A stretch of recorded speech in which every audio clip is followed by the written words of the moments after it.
To the early afternoon on Wall Street, and the tone right now is cautious but controlled as traders start looking ahead to the closing stretch. I'm Grant Mercer. This is Storm Stock Solutions, and let's bring some clarity to the chaos in this hour of trade. Since our last update, the story has broadened out from single-name moves to a bigger conversation about what kind of environment we're heading into next year. According to a new piece from MarketWatch's Quentin Fautrell, 2025 has been one hell of a year for consumers. Tariffs, the AI boom, geopolitical rifts, and a new administration have all combined into what he calls silent pain. The takeaway for markets: even if headline data looks okay, the average household still feels squeezed on affordability. That kind of disconnect matters for consumer stocks, discretionary spending, and how durable any recovery in confidence really is going into 2026.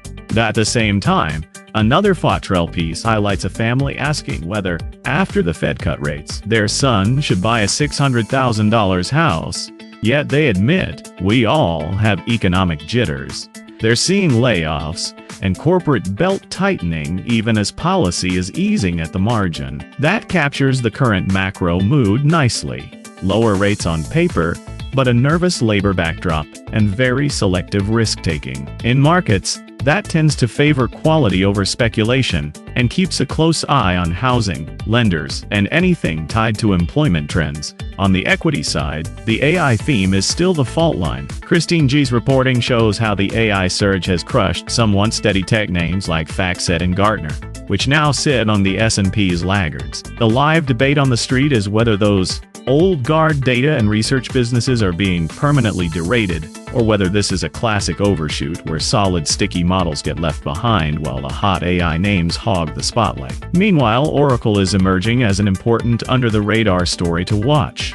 G also notes that both Oracle stock and its bonds are struggling to shake off investor worries about how the company is financing its AI ambitions. When credit and equity markets are both uneasy, professionals start combing through balance sheets, leverage, and cash flows, not just the top-line AI narrative. Oracle is a good barometer for how tolerant markets are of big-ticket AI capex from the more mature tech complex. On the upside, Tesla continues to embody the optimistic end of that AI spectrum. William Gavin at MarketWatch reports that the stock recently flirted with new highs after a bold call that Tesla could eventually reach a $3 trillion valuation, driven in part by its AI and autonomous driving roadmap.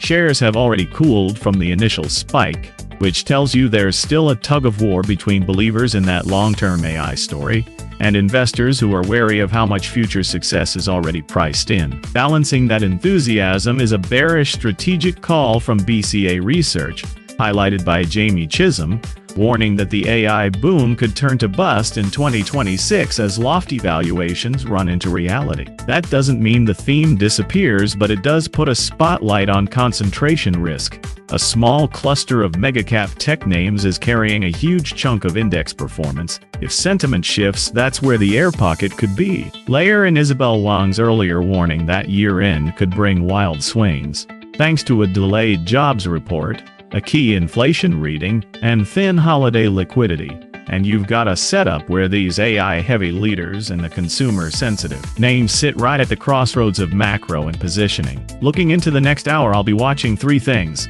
whether Tesla can stabilize after its big valuation headlines, how Oracle trades as more investors digest those AI spending concerns, and how this emerging silent pain consumer narrative filters into discretionary and housing-related names as we march toward the close and ultimately into tomorrow's trade. Remember, this is information and education, not personalized financial advice. As always, I'll be here to keep clarity through the chaos of these markets. On behalf of Storm Stock Solutions, I'm Grant Mercer. Stay sharp, stay steady.